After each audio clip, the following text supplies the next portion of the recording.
everyone. Assalamu alaikum. My name is Amina Yaqin, and I'm Professor of World and Postcolonial Literatures at the University of Exeter.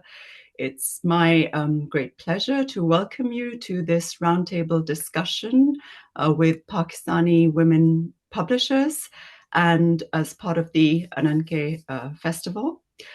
I want to start by welcoming our distinguished panelists and asking them to just introduce themselves before we jump into the conversation that is going to revolve a little bit around the festival's theme of speaking truth to power.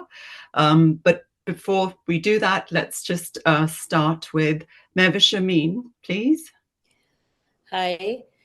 I'm Mehvash Amin, and I am the editor-in-chief as well as publisher of the Aleph Review,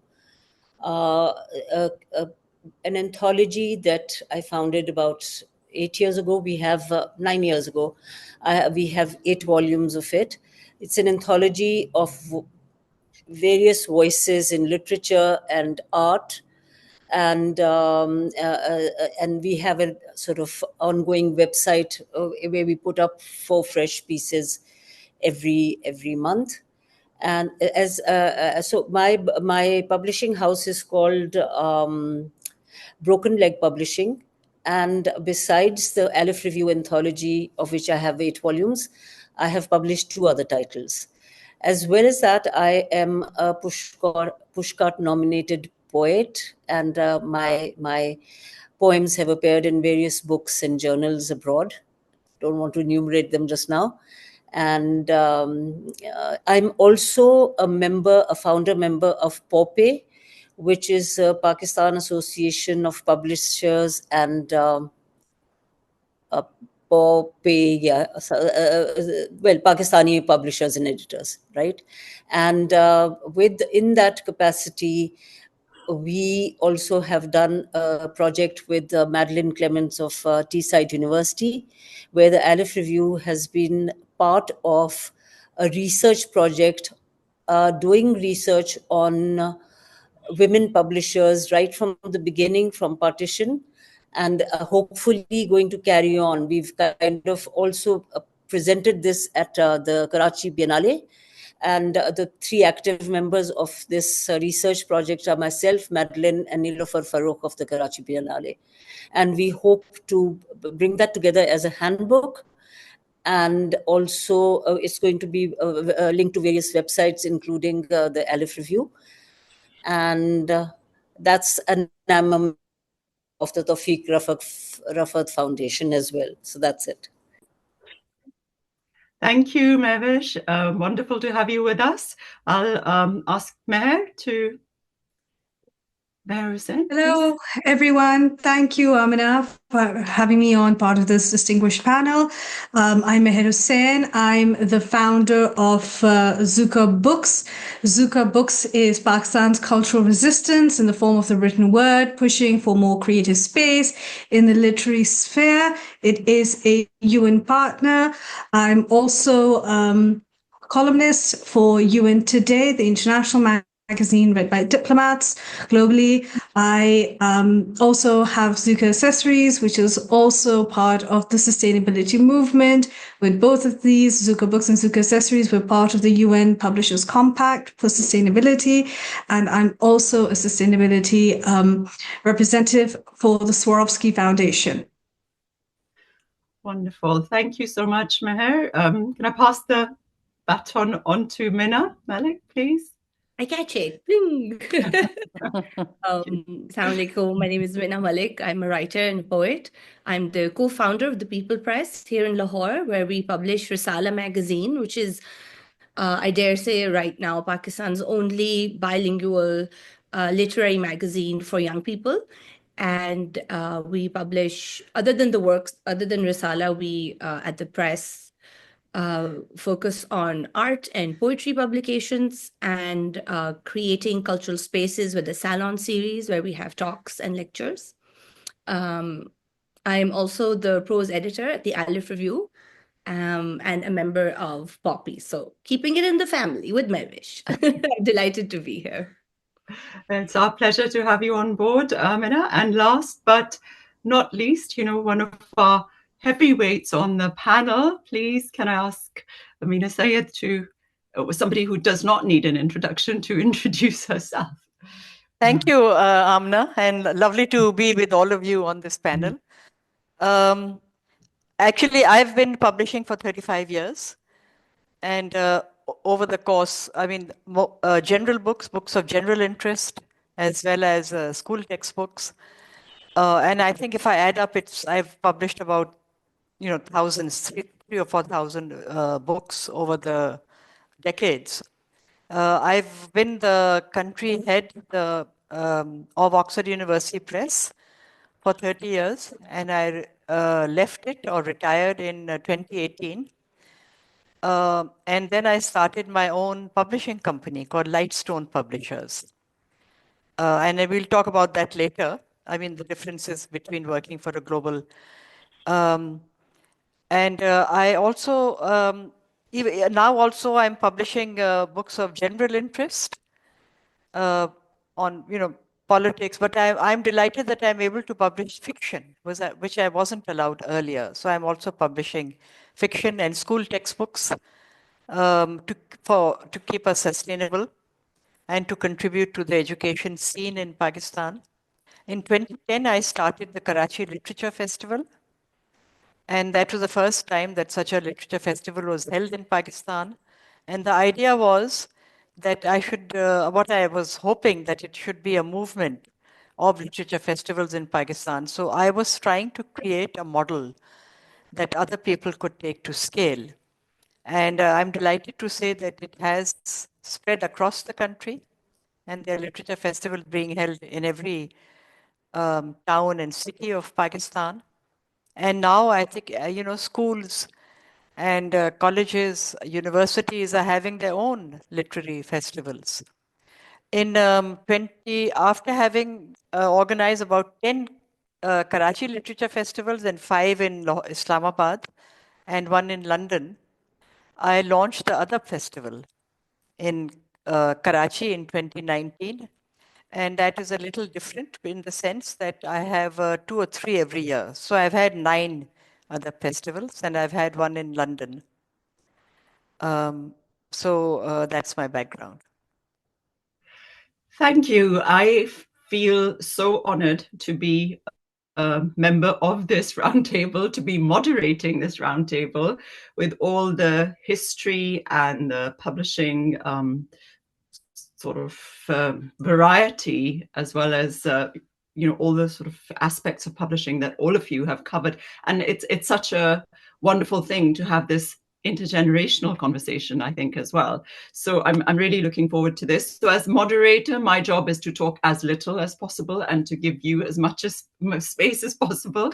So I'm just going to ask you to start by, all of you independently, speaking a little bit to the theme of the Literature Festival, which is speaking to truth to power. And I think of this very much along the lines of speaking truth to power and the theme of social injustice. And I think there are a lot of things that are happening in the world politically right now that we can think about in relation to social injustice. And also, I think in terms of Pakistan, there are specific things in relation to individuals who have stood out and become icons. For example, somebody like Malala Yousafzai comes to mind as a figurehead for that kind of representation. But also we've had things in the global sort of space with regards to women and the Me Too movement, and especially in relation to sexual harassment in the workplace, and then how that's kind of translated within Pakistan with regards to the Aurat March and the broader kind of women's movement within the country, which also talks about social, or engages with social injustice and spaces and things like that. Now, you don't have to respond to all of those kind of ideas. Those are just some things I wanted to throw out there, but I'd like to invite you to please speak to that theme, beginning with Mehvash. Hi. So yes, I would perhaps leave some of the others to engage on those themes. For me, one of the biggest injustices in the world, which I'm sure you'll agree, is Palestine. And so speaking truth to power, we can only do in a personal capacity as publishers, and not be cowed down by any kind of duress. And I personally speak out a lot about this issue on my Instagram, etc. That's a personal thing. But as editor in chief of the Aleph Review, I have dedicated, and the website, I have dedicated right at the beginning of this whole this travesty. I dedicated a month to writers who sort of sent us particular things, particularly on the Palestine issue. And since then, also, our last anthology was dedicated to the people of Palestine. Whenever somebody sends us something, and it's strange, just today somebody sent us something on Palestine, and it was so harrowing. And I feel that our journal, if it is to be on the right side of history, and has to address that issue.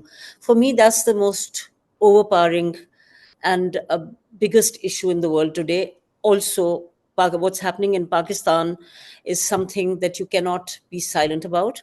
And as in my personal, of course, again, my personal role, I have been very outspoken about it, because I feel that we are a country masquerading to be a democracy. And if I'm not talking about personalities now, or who's or sides or anything like that, but I have also personally seen this travesty take place, because my daughter-in-law, who's pro PTI, was incarcerated for 7 months. We saw some very hard times, and I met with her usually at the terrorist courts, because they didn't allow anybody who was not a blood relative to meet her. And and also my family, my son, etc., were very brusquely taken away from their home, and in front of my grandchildren, etc. So I just feel that this is if we are a democracy, the fact that the elections were stolen, the kind of thing that is happening to to people, I mean, the way they're being arrested, the way they're being with no due process, which I think Uncle Sam is trying to emulate us now. It is it's really awful. And just before this thing started, just before my daughter-in-law was arrested, I was invited by the Khan sort of family, when they were being shelled and sort of smoked out of their homes, etc., to do a recording of their voices and what they went through. And unfortunately, we just went through one session where we recorded everything, and the idea was to put it together as something that I would have narrated as to what those people went through. And that never could happen, because soon after that my daughter-in-law was arrested, and then and there was a lot of fear out in the streets and in the homes.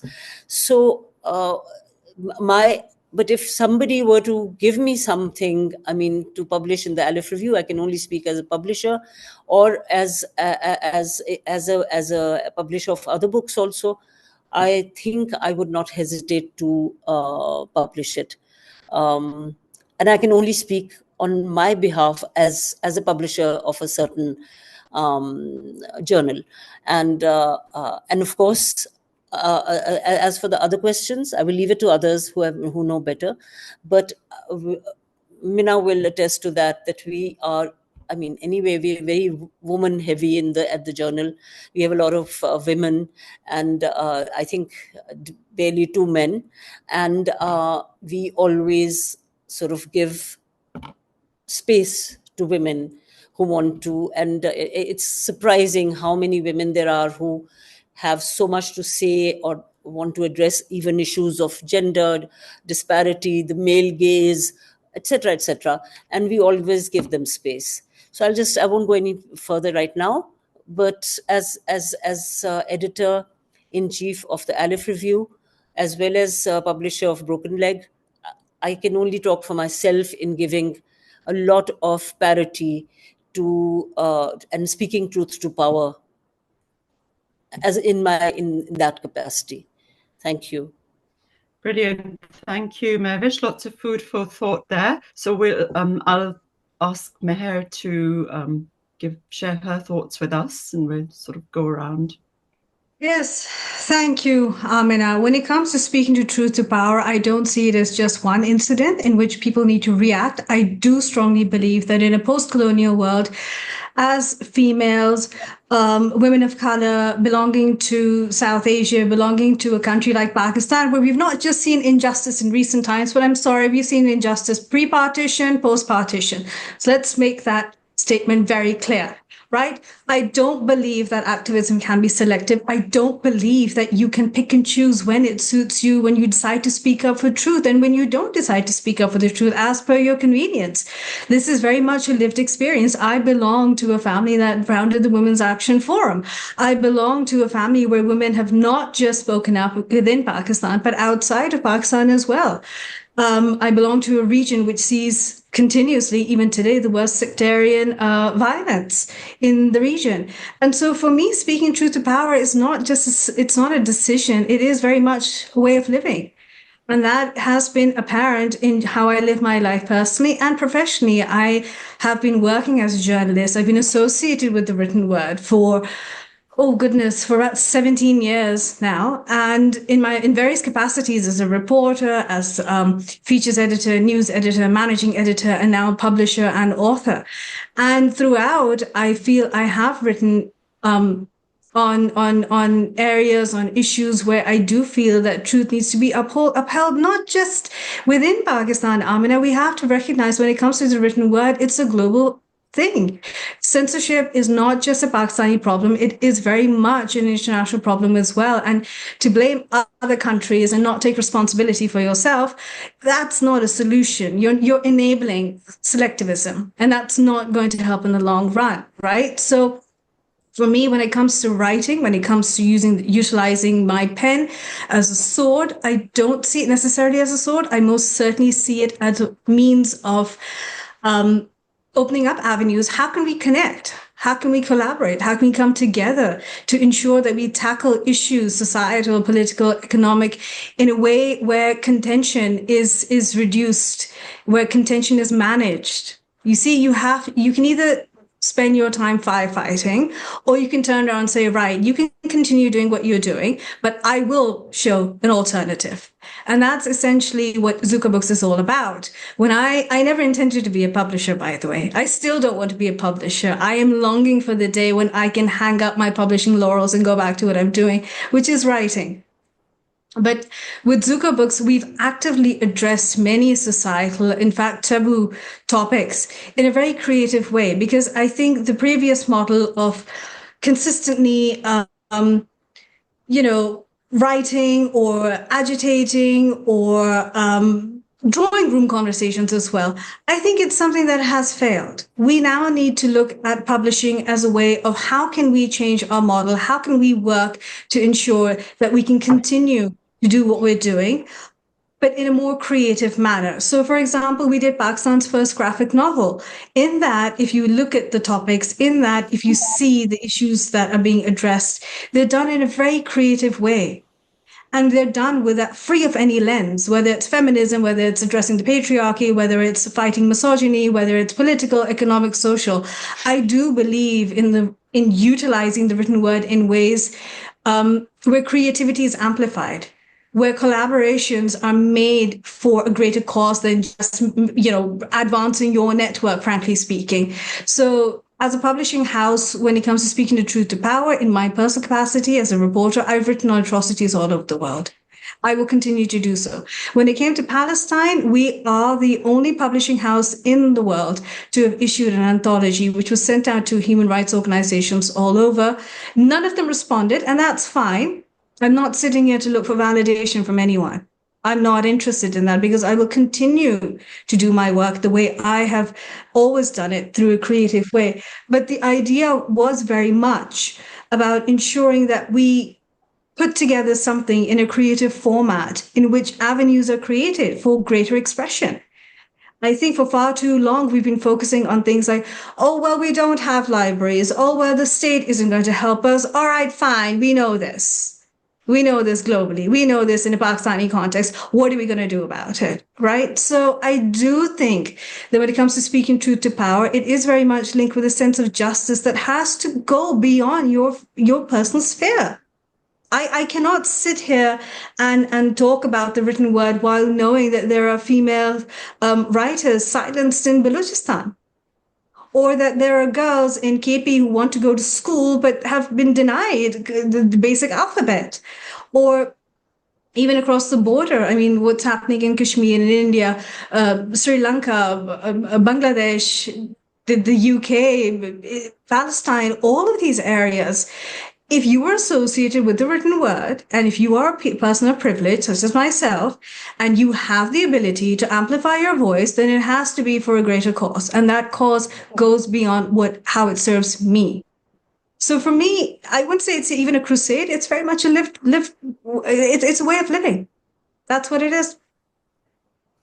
Okay, thank you, Mehr. That is so much there. I think there's sort of connections between what Mehvash has said, what you've said. We see Palestine as a kind of constant across both narratives, Palestine and other areas as well. I mean, with Palestine, I think Palestine, I see, has been where a lot of people have found their validation to do something. And it's like, well, all right, great, that's fantastic. But what's happening in your own backyard?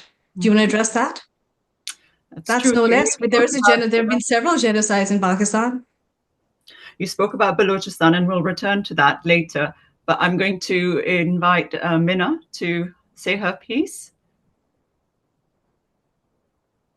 Thank you. Mehr, I'm so happy that you spoke about community, and that's something that Mehr has always been such a very, very important force behind. And I think that it's not a coincidence that if there is a kind of renaissance of publishing in Pakistan, it's because women are doing it.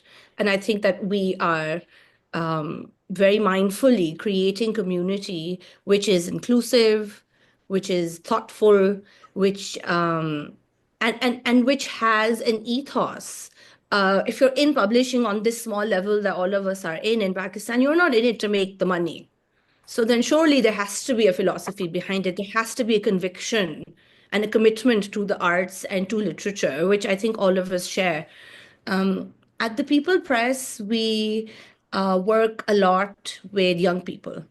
And so for us, our form of speaking truth to power is by trying to enable young people, is to platform their voices, is to look at forms of creative expression that are not very mainstream. So for example, we've worked on developing and producing 2 volumes of poetry with other poetry. Mina, you're breaking up a bit. Over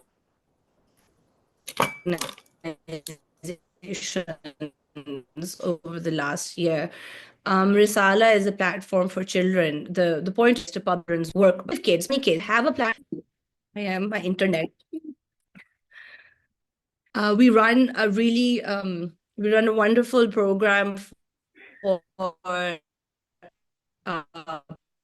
public university.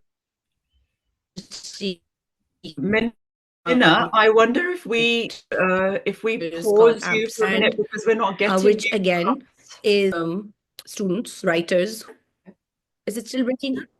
Amina, it's breaking up a lot. I think you need to just sort of go back to it and see if there's a problem. Okay, Let me say what you're saying again. While you're saying it, I think they'll be able to edit it. Just repeat what you were saying again. From the top? No, the last minute or so, last 2 minutes. Okay, maybe if I turn off my camera, it might help, although it's a little boring without it. Yeah, it's fine without the camera. Okay. Chalo, I'll just be a voice behind the leaf. So yes, so at the press, our approach to speaking truth to power is to support young people and to give them a platform for working, a platform where they can have access to books which are thoughtful and also beautifully produced. So there is a definite aesthetic consideration there as well, because we also want to speak beauty and joy and vulnerability to ourselves. A lot of times, resistance can take many different forms. And at the press, we really believe that it's young people who are the future. So whether it's the audience for Risala, which is for children aged 5 to 15, where we publish all kinds of work that they produce, all kinds of work. Or it's the craft workshop that we run called Ampersand, which platforms middle income public university young writers for mentorship and publishing opportunities. The press is very to create alternatives within things that need to be. I think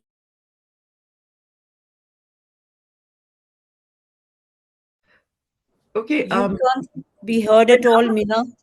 Mina, I think what we'll do is, while you just maybe look at your internet, is we'll move to Amina, and then we'll come back to you, and hopefully you'll have that time to get that sort of problem looked at.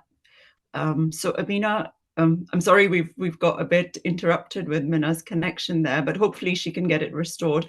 But please, can I invite you to sort of join the discussion? Thank you. Actually, when I first started publishing, you probably know of a book on Jinnah by Stanley Wolpert that had been banned in Pakistan by General Ziaul Haq. Yeah. And because for the simple reason that he wrote that Jinnah enjoyed his whiskey and his ham sandwiches. I mean, there was just a few sentences in the book. And apparently, I mean, that was before I joined Oxford University Press, but apparently an offer was made before my time to Wolpert by the government, by Ziaul Haq's government, that if you remove this paragraph, then we will buy hundreds and thousands of your book. And Stanley Wolpert said, he refused. He said, I will not be able to face the academic community if I remove that. So when I took over, the plane had crashed and there was no Zia. So the first thing I did was to publish the book in its entirety. And I was told that, you're taking a big risk. I said, no, but the government has changed and Benazir is in power. And they said, but the remnants are still there and it's very risky. But I went ahead and published it, and Stanley Wolpert was delighted. And the book sold like hotcakes. And then I got so encouraged that I said, well, now I'm going to translate it into Urdu and sell it. So I was told that, well, you got away with it because it was in English, but in Urdu you won't, because nobody is going to tolerate that. But I went ahead and had it translated by Dr. Tanveer Anjum, who's an Urdu poet. And, I got away with it. Again, the book sold very well. So I got the impression, I became very confident, and I felt that, the Pakistani public is prepared to accept this. Maybe not the government, but the public certainly. And after that, I published a book by Sherbaz Mazari called A Journey to Disillusionment, in which he really wrote very honestly and very frankly about the politics of Pakistan, not just politics, about the politicians of Pakistan. And in fact, and it was a very bold book. You could say it was a brazen book because of what he had written. And and I remember he used to tease me and he used to say, Amina, because of you, I have lost a lot of friends. Because he really told the story the way it was. And then I published a book by General Niazi on East Pakistan. First, actually, the first book I published on East Pakistan was The Separation of East Pakistan, was by Hassan Zahid, which again was a very honestly written book. And that created a debate about what happened in East Pakistan and the role of the army when Hassan Zahid's book was published. But after that, General Niazi came to me and he said, I've written a book. And I published his book. And that is when I was really criticized. Said, General Niazi, and don't you know what I said, I know what he's done. How dare you publish his book? I said, well, that I'm not saying that his book is the truth, but that is it's his voice and he has a right to be heard. And actually, the book did very well. And but I really got a lot of criticism. And I told all of them that, if you don't agree with what he's written, then please write your version and I'll publish that as well. Because I'm not here to, I want everyone to say whatever they have to. And it's for the reader to read all the different books, get different viewpoints, and then form their own opinion. And I remember somebody who was very angry with me, and she said, I'm not going to buy this book because he's going to get royalties. So I said, well, I think you should read it. At least borrow it from a library if you don't want him to get royalties. After that, I published Aisha Siddiqa's book, Military Ink, which, as you know, created havoc. For that, actually, I got serious threats. And Aisha eventually had to leave the country. And actually, I was planning to go on a foreign holiday, which was planned before the book was published. And I went. And people started saying, "Dono bhag gayi." Both the women have run away out of fear. Although I came back. So I mean, there are so many examples. And actually, just a couple of weeks ago, I published a book on Balochistan, which tells the story like it is in Balochistan. And actually, if you want a solution to Balochistan, it's in this book. It's written by Tariq Khosa, who was IG in Balochistan, and before that he was Director General of the FIA. I mean, it's not just about Balochistan. It actually covers what's happening over there, and it provides solutions which I tell you the problem could be solved if those solutions are taken seriously. He also writes about Benazir Bhutto's murder, assassination, and how when he was getting to the bottom of it, he was removed from his position. So these books actually have generated a debate in Pakistan. Now, and I'm about to publish a book by a bureaucrat, Sayyid Mehdi. And actually, I decided to edit the book myself because it was so revealing. And again, Sayyid Mehdi has told the story the way it was. He's spoken about prime ministers, the government, the army, the role in every crisis, about Kargil. The book is not out. It will be published next month. But it is a very honestly told written book. Now, about my literature festivals, actually, I invited, we had a session on Balochistan with Mohammad Hanif when the problem was really at its height, and it was a very open session. I invited George Galloway to the literature festival for some reason. I mean, again, I got a lot of criticism for inviting George Galloway, who spoke very openly. But I have to say, I also got a lot of praise. And I invited Adanya Shipley to the other festival. And, she was banned from one of the international book fairs. She was giving a talk over there. But she spoke in Karachi. And, you know, whenever we have these literature festival sessions, people ask me, what would you like us to say? I said, look, that's not for me to tell you. You say what you feel like saying. So there is total freedom to all our speakers to say what they want in our literature. But of course, if the public challenges them, that's up to them. And it happened with Hanif Qureshi. There was one of the writers who was listening, one of the speakers who was listening to him, asked him very challenging questions. And actually, when, you know, he got angry, he actually lost his cool.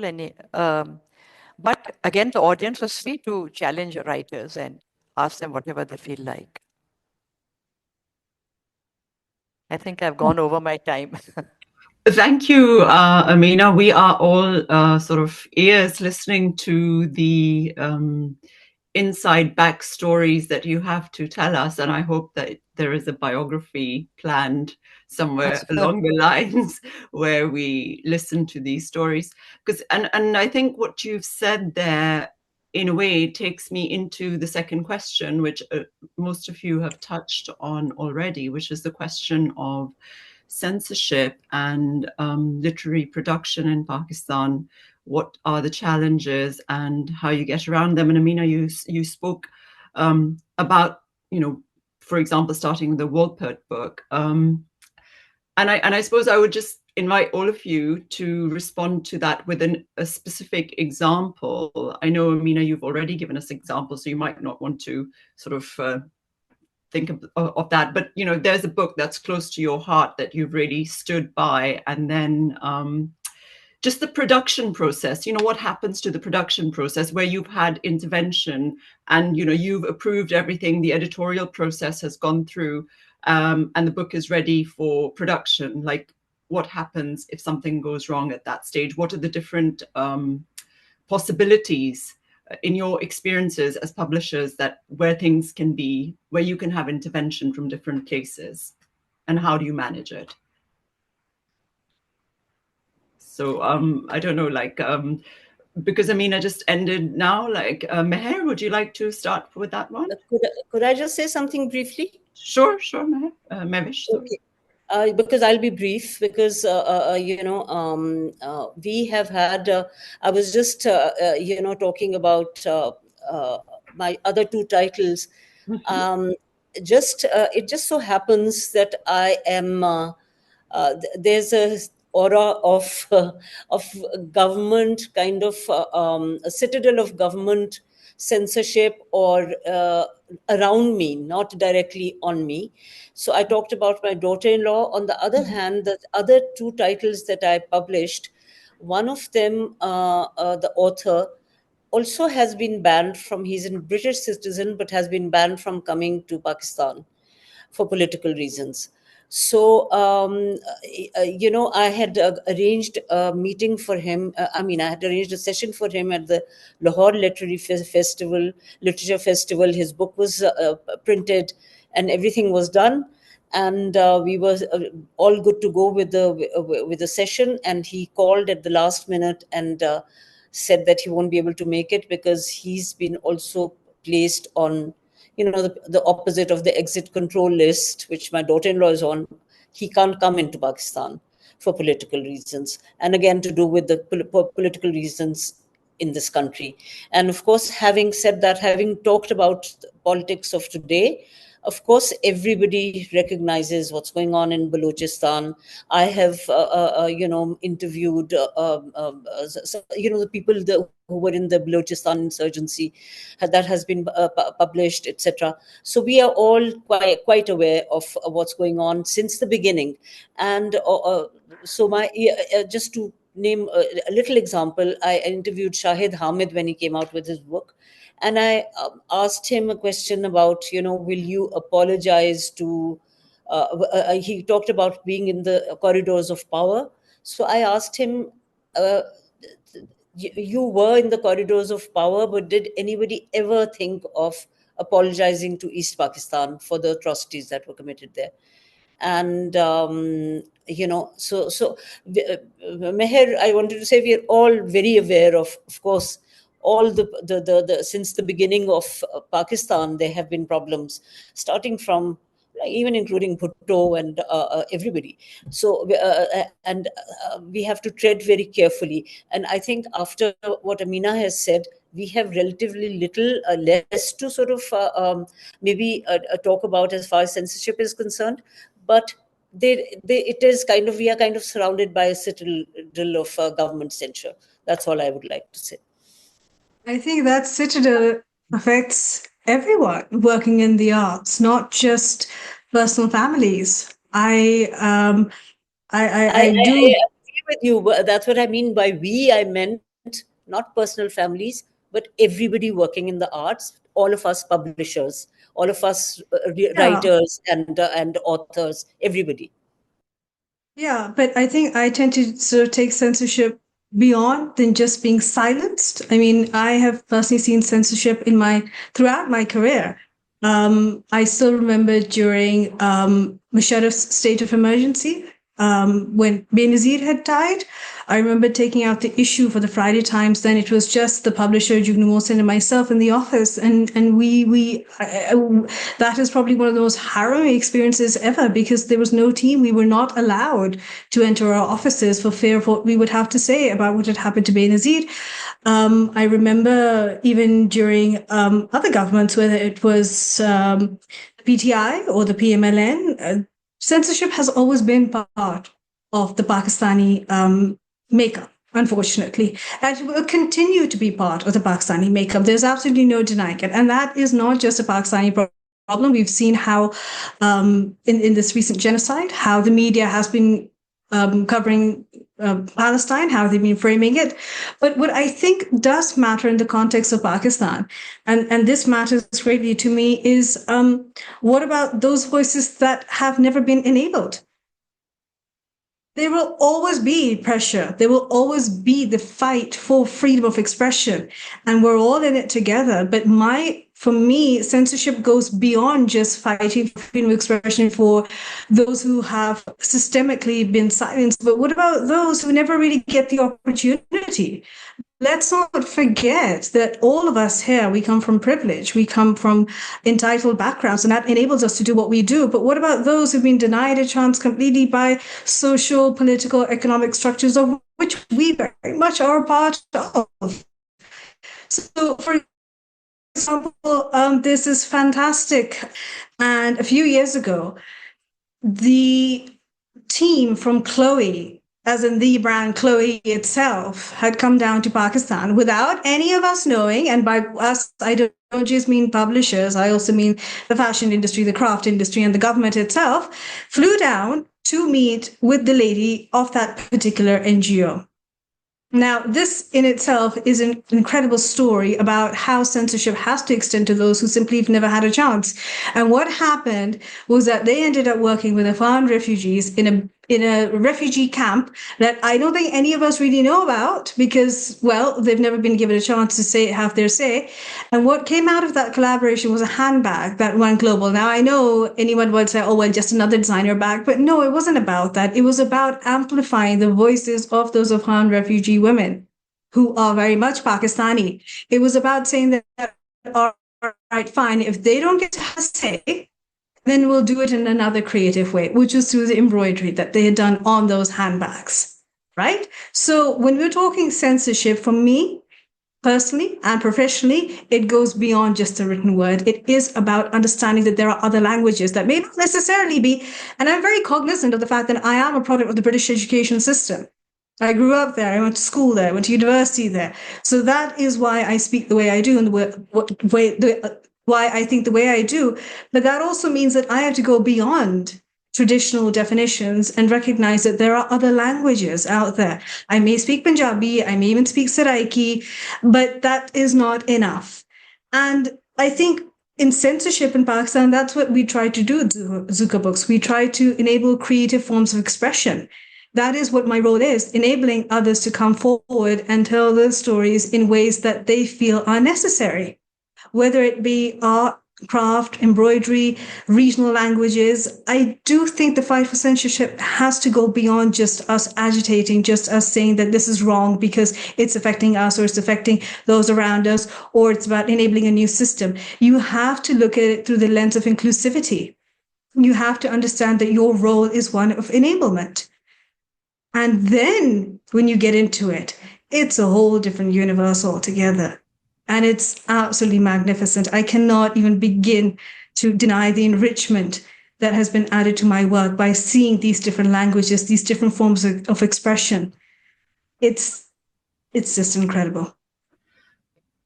Thank you, Mehr, for bringing up the very important theme of translation. And I think also of Afghan refugees and Afghan refugee women. I mean, it's a big question right now in Pakistan, right, with the whole kind of return and how we engage with it both locally and, you know, it is as much a global issue as it is a local issue. So I think it's interesting to hear you talk about that in relation to embroidery and an NGO. And so I can kind of see lots of links across the work that you're doing as a publisher and then your interest in retelling some of those stories in the books that you then produce.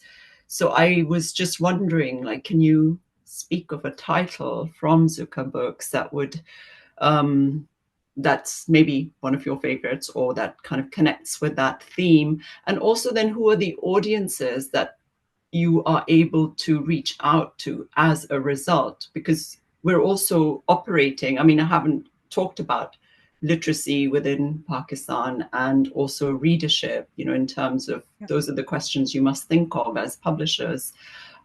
So I just sort of like you maybe to also respond to that question of readership as well as the translation sort of edition that you're attached to for a particular reason that Zuka Books have produced. Absolutely. When it comes to translation, we did a translation of Naveen Kishore, who is of Seagull Books. One of his authors had won the Nobel Prize a few years ago. We did a translation of Naveen's book. It was a book of poetry that had been published by Speaking Tiger in India, and it addressed the very notion of Kashmiriyat. Mm-hmm. And that came around when it was the 75 years commemoration of partition. And we did the Urdu version of it. And we've also done other translated work in the Palestine anthology, where we had literature being translated into Saraiki, into Pashto, in Arabic. And the audience has always been global. The audience has always been anybody who feels that we need to recognize that we need to work together to address societal issues, political issues in a creative way. My work is different to the other three panelists' work in the sense that I don't do commercial work. For me, it's about putting something out there, what could be possible, what can be done differently. It's about opening up avenues.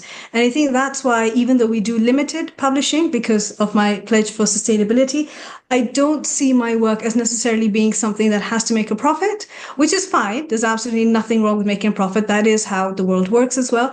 But in my capacity, I do feel that I need to consistently put out work that shows different ways of engaging and creating new audiences so that they also feel included. Working in silos is not something that I feel has benefited publishing as a whole when you look at it globally, whether it's looking at issues of paper shortage, methods of production, sales, economic modeling. It's very clear that one size does not fit all, and therefore it is a recognition of that there are different ways of production, different means of doing work. And if we recognize that, if we make space, I think the inclusiveness aspect of it can lead to greater collaborative work. And that is how you counter so many ways. It's about strategy development, about recognizing that, right, guys, we're fighting the same battles over and over and over again with the same strategies, with the same people. Something's got to change. Something's got to change. I just wanted to add here that I just wanted to say that even the Aleph Review is strictly a non-for-profit venture, and as such, we encapsulate as many voices. We have 60 odd, authors every year.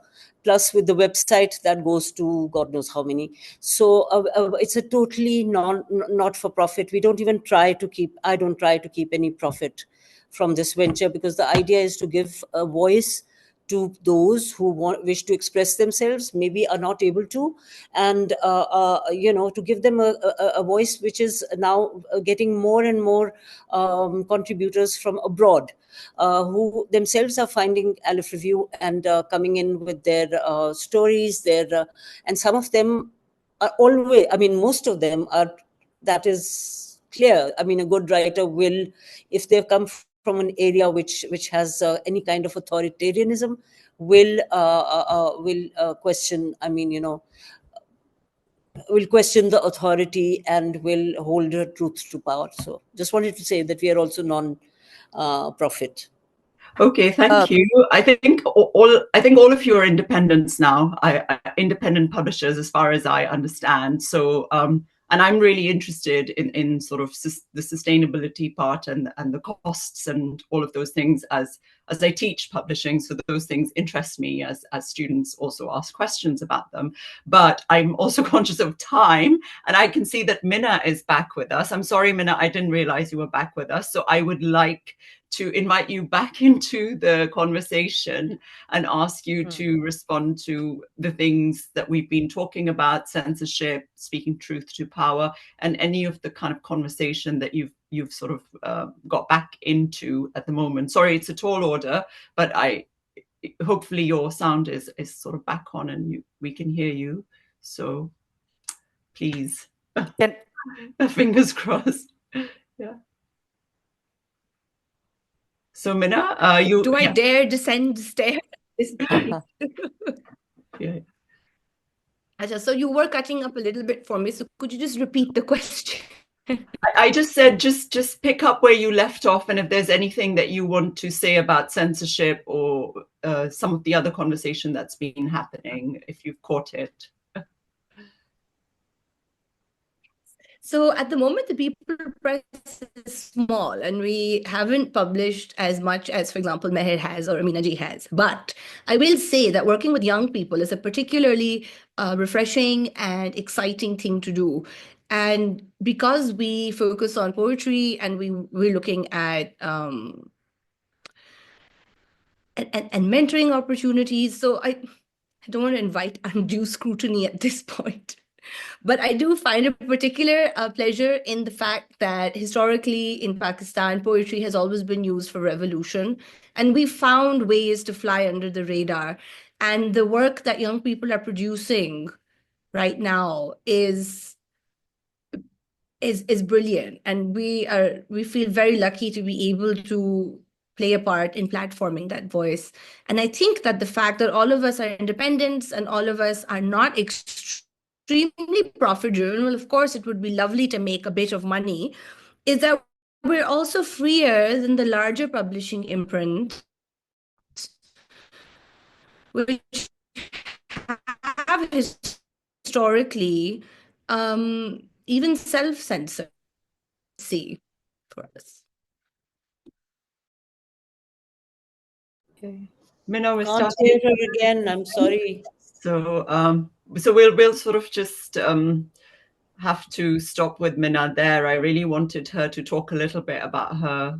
I think she's starting out as a bookseller as well now, if I'm not mistaken, with The Last Word, or don't know if Mehvash knows a little bit about that.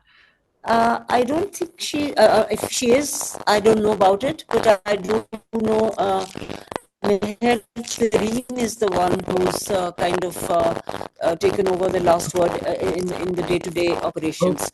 So I don't know if Amina is helping her, that she can clarify. No, that's Mariam Tareen. Mariam Tareen is working with The Last Word now, who is also a writer, and she's writing a YA novel. Are you involved with The Last Word in any way? Well, in terms of supporting it and being a reader and a writer who loves the local bookstore, but we do stock the publications at The Last Word, and it's a great symbiotic relationship to have where we can help each other out. Sorry for my misunderstanding there. I think I was just sort of also interested in getting some kind of perspective on bookselling into the conversation, but we'll have to do that another time with one of the booksellers on there as well. Books do sell in Pakistan. I just want to say books do sell in Pakistan. It's the pirated industry that where our battle really lies. I think Ameena Saiba can probably share more insight onto how books do sell. Yeah. Well, actually, can I just say book piracy was a problem that I have fought against for decades. And it is a big problem because actually, as soon as a book becomes, when you invest in marketing and promotion and it becomes popular, it gets pirated. And it's only a book that's not doing very well that's not pirated. But, it's an ongoing battle. And the laws are very weak in Pakistan. It's not a cognizable offense. And the enforcement is even weaker. And I must give you a quick example. I went to see the Interior Minister. And I said that, the books are being pirated and please can you help me? And I showed him samples and tried to, and he said, Bibi, bombs are going off in the country. People are being killed. And don't waste my time and talk about book piracy. And I was dismissed. But, very quickly, I think I must tell you that as publishers, and, we were publishing hundreds of books a year. It wasn't possible for me or even a group of editors to read every single word in every book that we published. And we imported some readers from the UK, and they were packed, there were sort of 6 or 8 readers in a pack. And we released those books in the market, and some schools are using them.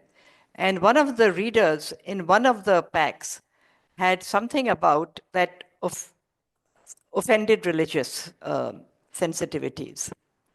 And the matter just blew up.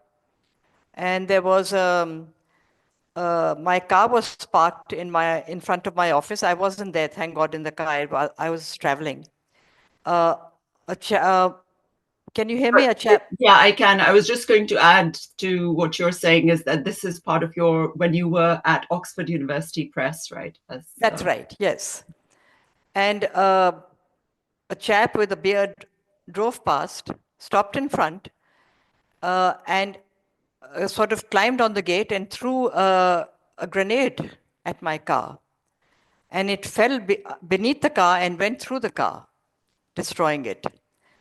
And after that, there was across Islamabad in every mosque, they announced fatwa against me. And I remember the chief commissioner of Islamabad, who was a friend of my husband's, rang up my husband and said, because I used to be a regular visitor to Islamabad, he said, tell her not to come. And then I was really frightened. This was some years ago. I rang up Asma Jagir. And I said, Asma, this is what's happening. There's this fatwa against me. And she said, leave the country. But actually I didn't, because, that was a serious threat. And I felt that I can't leave a sinking ship. I thought the ship was sinking. And I shut down the office for a week, told everyone not to come to work. I stayed at home, but we worked. We went to each other's homes and continued with work. But that was the biggest sort of challenge that I faced. But things somehow, they quietened down after a while. And we went back to work and went back to publishing.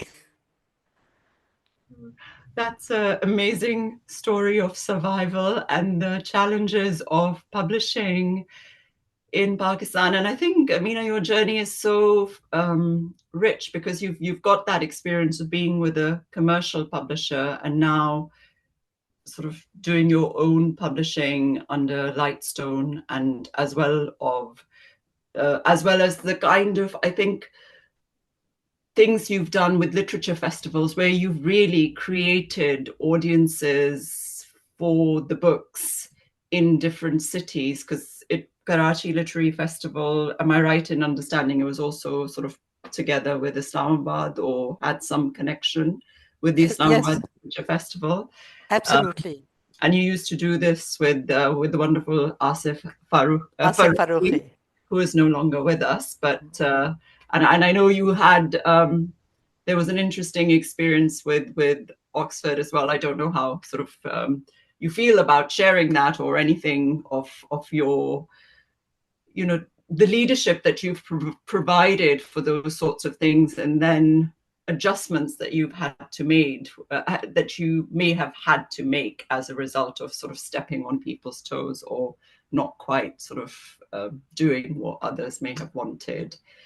Is it when you're with something very successful, like you made Oxford University Press and the work that you did there, your sort of thing, you know, you were the leading figure, you were a very successful publisher. What do you feel is your legacy? And how do you feel that legacy was kind of treated by, in your sort of, as you left to form your own publishing house? Well, you know, I'm delighted that I've formed my own publishing house. And I joke about this. I say that people launch startups in their 20s. I launched mine in my 70s. But I've enjoyed it thoroughly. I'm enjoying it thoroughly. I think my last few years at Oxford University Press were quite unpleasant. You know, there was a change of management, and that the kind of rapport that I had with people earlier was missing. And I think my decisions, the kind of work was not appreciated. So in a way, you know, I just walked out. And and you know, not immediately, but after some time, I started my own company. And I must say, I feel liberated. I'm really enjoying it because I feel I can make quick decisions. And you know, events are unfolding so fast that when you publish a book, you can't take years over it. You have to do it very quickly. And you know, now, for example, I just published a book on transgenders. But even at OUP, I published Fawzia Said's book on the prostitutes of Lahore. And again, it was criticized that, you know, what are you doing? Writing about prostitutes and writing positively about them. And I said, why not? But, you know, we've been publishing books on transgenders and prostitutes, and because they are part of our lives. Wonderful. This conversation could, and I think that's such an important thing that you're doing, and I think we need those kinds of books, certainly for those research contexts, as well as everyday lives in Pakistan that are equally important to the broader elite conversations that we refer to and take for granted. So I think we could continue forever, but I'm conscious of time and that everybody's got to go. But the one last thing I'd like us to end on, and in a way, I think Amina's reminded me of this with her sort of picking up the new flag of Lightstone Publishers as in her 70s, is that of the challenge of AI. What is your, do you have a sort of any thoughts on AI and publishing as you continue with the work that you're doing? Mina, do you want to go? Your internet is stable right now. Go first. Although the minute I unmute, it's going to go rogue on me. Don't say it. Don't say it. Just go, go, go. Oh my God. I think there's a lot of anxiety around AI, but I do think, and I think that this is probably a conviction we all share, is that no machine can triumph over the human imagination. It cannot.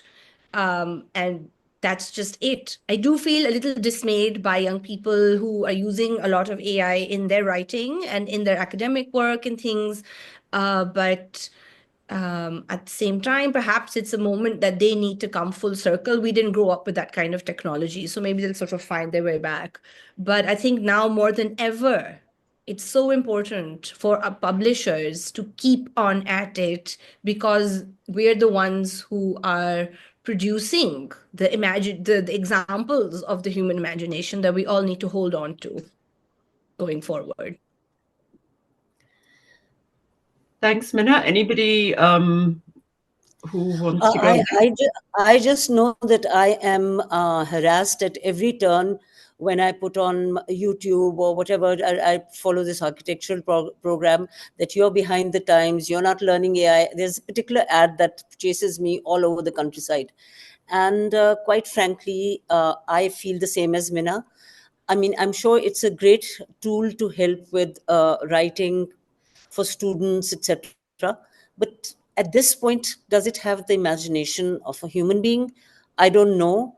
And this is the stuff of Aldous Huxley's Brave New World. So let's see. AI says it all, right? Artificial. And I think authenticity is going to lack. You see, this I've seen at in the media as well, where I see people for whom English is not their first language and they struggle with putting sentences together. And that's nothing to laugh about. I don't find those things funny at all. In fact, I think there's a lot of pride if you speak English with a very localized accent. The problem was that what they were doing was they were writing articles and they were writing pieces, and the English was flawless. The grammar, the use of punctuation, it was flawless. But here's the thing. I think AI isn't going to bridge the gap, because when we, as editors, would say, look, this is really nice, but we can't run it, the answer was always, Angrezi to achhi hai. Aap kyun nahi chhapoge? The English is fine. Why aren't you going to run it? And my answer to that was always, you've said nothing new. The greats, whether they are novelists, whether they are publishers, whether they are columnists, whether they are analysts in any context, you could be a political economist, you could be anything, but you are who you are because of what you're offering with that element of authenticity.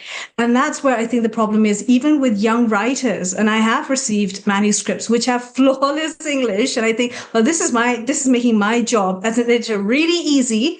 But as a publisher, whether I'm as an editor or publisher of Zuko Books, do I want to take this on? No, I don't. Why? Because it's not opening up space. Your work always has to open up space. It has to open up avenues. It has to create, like, you have to sort of create avenues and pathways in order to have an impact. Otherwise, you're just seeking validation from your friends and family, strictly speaking. So I think with AI, we're going to see that gap widening. And I don't necessarily see that as a negative thing. I do see it where you make people aware of how to become better thinkers, how to become better analysts. They've got the language aspect sorted out. So I do worry about English language teachers. But I think that's where you need to understand that more than anything else, literature in all its forms, in all its creative expression, is going to have more value, because now you're going to see a sharper difference between those who are able to put something fresh out there and those who are just, as they say in Pakistan, time pass. And I think that that's really important that you brought this up, because a lot of us are editors as well, and we can tell when your work lacks heart. So a lot of people will send things that are very technically polished, but they don't have heart. And I think that if any writers are watching this, and this is something to be very mindful of, publishers, editors, we can tell. So beware. Thank you. We're looking for creativity, guys. It doesn't matter. It doesn't matter. Angrezi kharab hai. That doesn't matter. It's how creative you're being. That's what matters. Also for academia, it goes all over. Yeah. I think it sort of brings back the cultural hegemony of English, of a particular kind of English, because AI tools use that. They don't use a kind of necessarily diverse range of Englishes. They use a very specific kind. So there are those sorts of questions as well in terms of what kind of experiences are being embedded in those narratives as well, which people may not think of when they use those tools. But yeah, certainly that sort of question of authenticity is a really good one. Amina, did you want to add anything to that? Yes, I just wanted to say that absolutely what Mehr was saying is what we look for, that there should be something original, that has something new to be added to the world of knowledge. But we also look in non-fiction books, that is. I feel that anything new that is introduced must be substantiated. So we look for that as well. But as I said, in non-fiction books. It's true. Well, it's great to hear all of you. I mean, I also sort of do some work as an editor in my sort of academic life, and I certainly can say that Grammarly can be enabling, but it can also be frustrating because it can flatten people's voices quite a lot. And that's sort of, as an editor, you're kind of like, well, I don't want 3 or 4 people to sound the same. I do want them to sound a bit different. So coming back to the point Mina was making as well, that was really useful. I believe Sabine wants to help us to bring the session to a close. So she said she wants to say something. So before I hand over to her, I want to thank all of you for such a invigorating conversation, for raising so many important issues. I feel like we've only just touched the surface of so many things, and I hope we'll have a chance to come back together and pick this conversation pick up this conversation again. But thank you so much from me for being a part of this discussion. Thank you, Amina. Loved it. Yeah. Thank you so much, everyone. And here I am going to play the devil's advocate because all of you were talking about AI and publishing, and my 2 cents. I've had lots of conversations with publishers, not just in South Asia or the Middle East, but in the West as well, and not just publisher, people from the journalistic landscape as well. And what I feel is that, our region is lagging behind when it comes to AI, because right now, yes, and I absolutely agree that, there's the human intelligence, and then there is the AI, artificial intelligence that maps basically human intelligence. And then we have predictive AI, we have generative AI. So it's not very far behind. 10 years from now, or maybe less, things will change. So what we need to do, because there's a lot of fear being generated as well. And that fear can only be, assuaged if you know what these tools are and you leverage them as tools. Because that's what we're not doing, and that's because of the fear, the awareness, and working together with big tech as well. If we don't do that, if the publishing industry doesn't do that, we're going to lag behind. If you look at the Western media and how they're utilizing AI, if you look at some of the things, the brilliant things that New York Times is doing. Although I have my reservations about NYT and so on, but we need to raise the bar, and we need, not just South Asia but the Middle East as well. The publishing industry has to adapt and adopt. My 2 cents.